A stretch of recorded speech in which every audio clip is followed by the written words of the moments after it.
Hello, BIO178. Welcome to our next proposal module. And in this module, we're building on what we've done so far for our proposal 1, and we are focusing on the approach section of the proposal. So really, the approach section is super important because what it does is it convinces reviewers of the proposal that you can do what you write.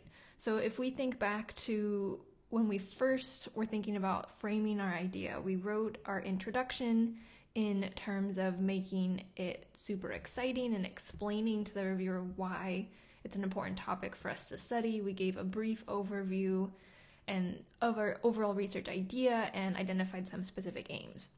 So if you've done a good job up to that point, I would say we've moved our reviewer to maybe this middle staircase where they agree that it's a worthwhile idea and they understand that what you're doing is important in filling a knowledge gap. But really, to get to this last step, which is what we want, or we want your proposal to be funded, you also have to convince the reviewer that you can do what you say you're going to do. So you have this great research idea, you have these great aims. In the approach section, you have to make it clear that you actually have a plan and that you'll be able to accomplish what you are proposing.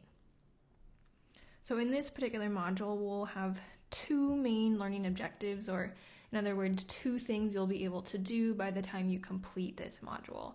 The first one is to identify sentences in an example approach section that I'll give you from a GRFP proposal that has actually been funded.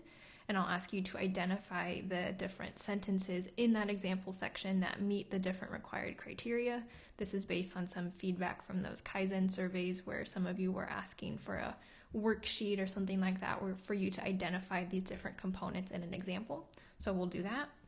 And then the second main thing is to actually rate an approach section for the aims that you proposed previously. And that's the main thing we're doing in this module, is writing an approach to build off what you've previously already been working really hard to do, identifying your research idea and your two specific aims. And I have a picture of a flowchart here on the right. Generally, in these proposals, they're so short, you don't have space to put a flowchart, but this is what I like to think of the approach section you're writing as a text version of this flowchart. So this is a flowchart from one of the grants I submitted showing summarizing the methods for the overall proposal that I was doing. So a flowchart's a visual representation of how you're going to get your samples, how you're going to analyze them, etc. And the approach section is just a written version of that.